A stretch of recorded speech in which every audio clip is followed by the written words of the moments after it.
Vicenza.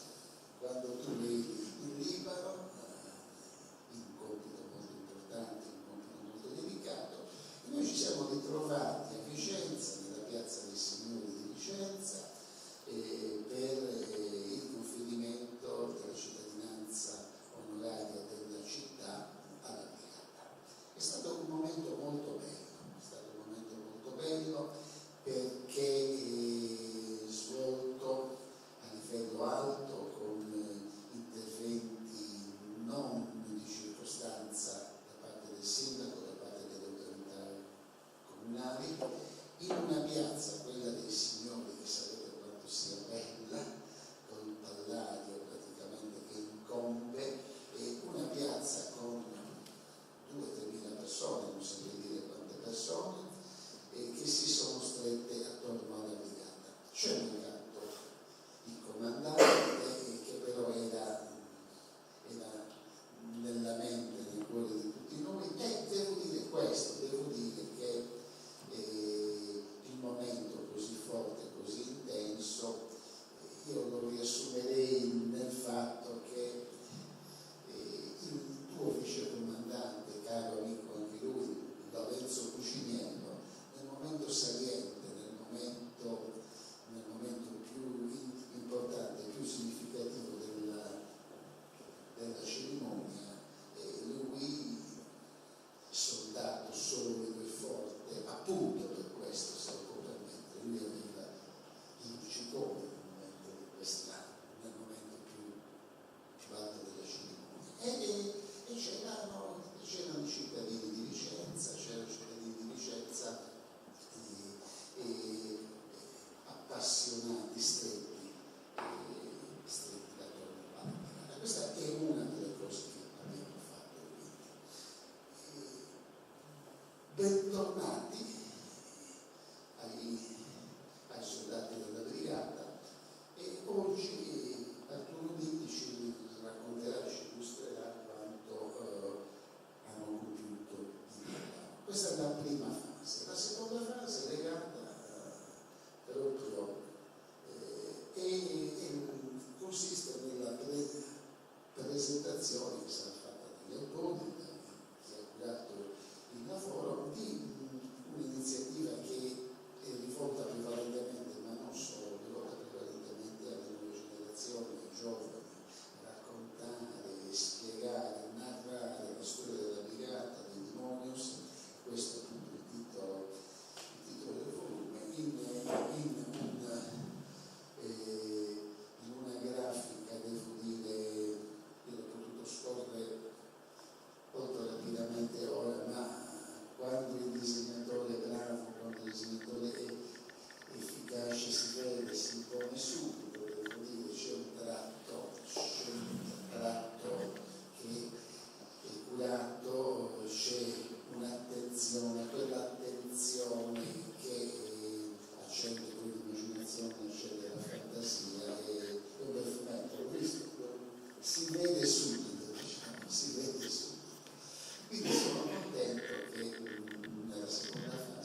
stasera perché innanzitutto anche del benvenuto, anche perché ci dà l'occasione, ci dà un'obbligata occasione di presentarci anche qui a Cagliari dopo il nostro impiego in Libano del Sud. Ovviamente i sentimenti di stima e di amicizia sono reciproci. Ho avuto la fortuna di conoscere il professor Accardo all'inizio del mio mandato qui in Sardegna.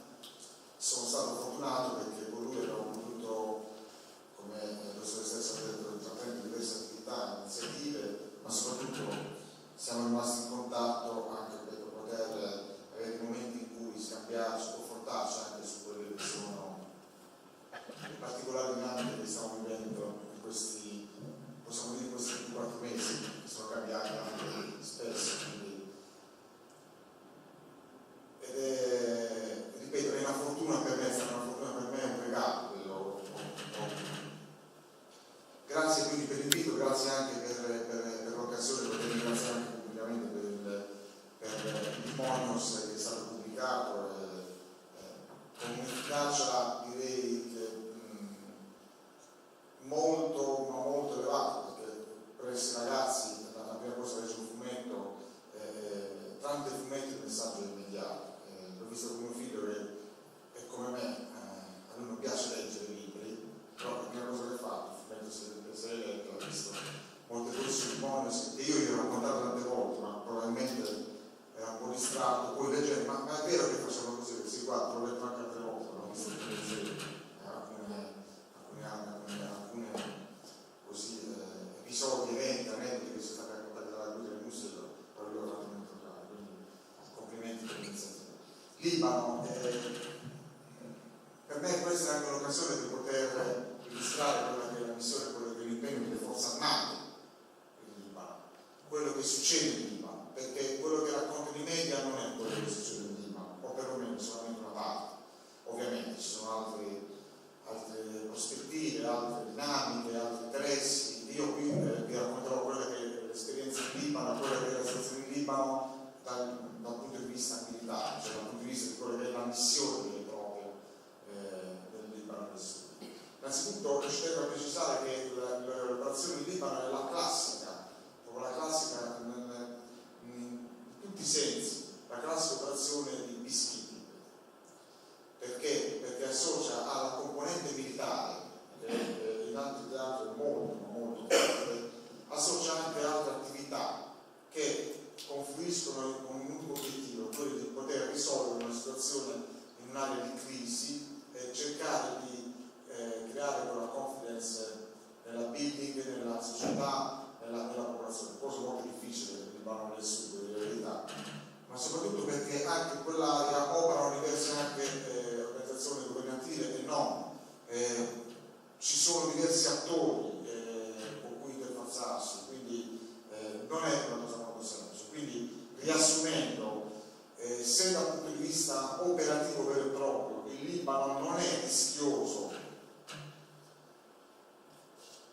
quotidianamente nella normalità come potrà essere l'Afghanistan o l'Iraq, è comunque il più pericoloso e anche, forse anche il più demanico, nel senso che richiede impegno in tanti altri settori che non sia solo quello militare. Perché è più pericoloso? Perché la situazione al momento è stabile, cioè mantenuta stabile, ma basta veramente un poco per poter creare una situazione che non avrebbe paragoni in qualsiasi altro teatro operativo. Il perché si riesce a mantenere stabile sicuramente per la presenza anche di UNIFIL, ma sicuramente anche per la volontà degli attori che in questo periodo hanno altro da fare e poi vi spiegherò. Per capire però qual è stato il nostro impegno in Libano, è ovvio che cominciamo a parlare di cosa siamo noi. Non sono io a insegnare cosa è la Sassa, soprattutto perché la sapete, ma giusto per far capire qual è la configurazione attuale della brigata, torno un attimo indietro e poi farò un inquadramento generale su perché quindi la brigata è stata mandata in Libano e poi la descrivere la situazione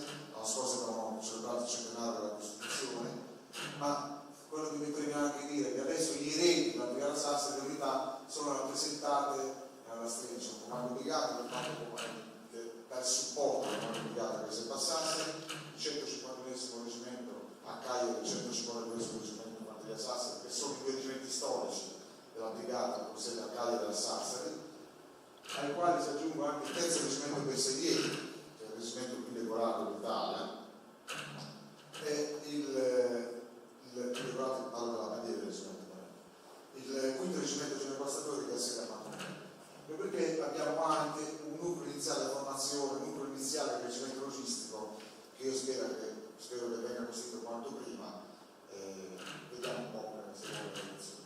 Tutte queste unità hanno sede in Sardegna, la Brigata Sassari è in Sardegna. Queste sono le decorazioni, le più importanti, parliamo della bandiera di guerra, poi ci sono anche le decorazioni che sono state attribuite, consegnate e conferite ai soldati, ufficiali e sottufficiali della grande unità alimentare. Questo ricordiamo che il 151esimo e il 154esimo, che sono gemelli, nella prima guerra mondiale hanno ricevuto le 2 medaglie d'oro militari, l'ordine militare Italia, come vedete sono accoppiati come beneficenza.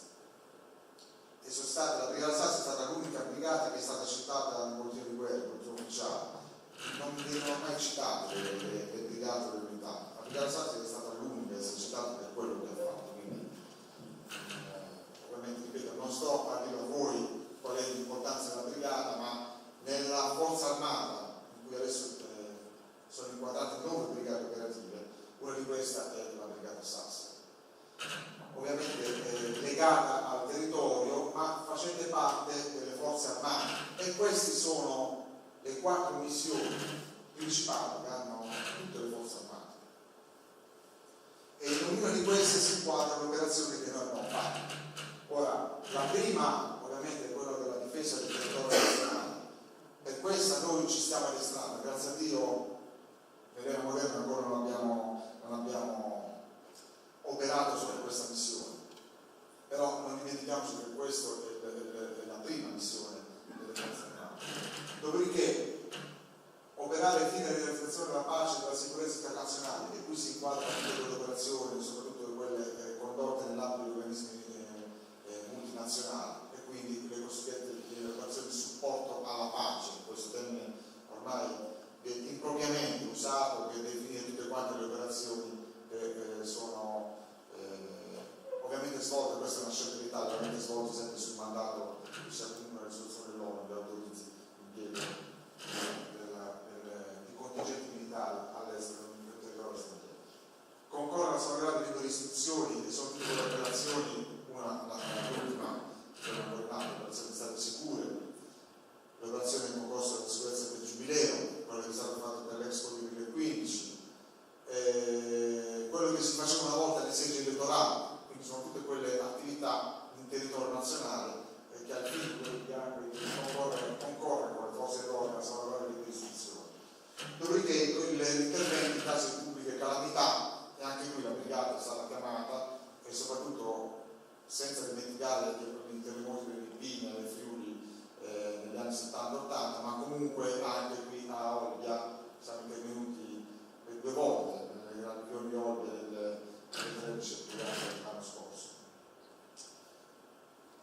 Nell'ambito di queste missioni la Brigata Sassari, dopo la sua costruzione nell'89, è stata impiegata in tutti questi territori, come potete vedere, quindi nell'area medio orientale e anche nel Corno d'Africa. Abbiamo delle unità impiegate ancora adesso che garantiscono la sicurezza delle strutture militari sono operazioni condotte dall'Unione Europea. Lo stesso vale anche per i Djibouti. Le altre operazioni Iraq, Afghanistan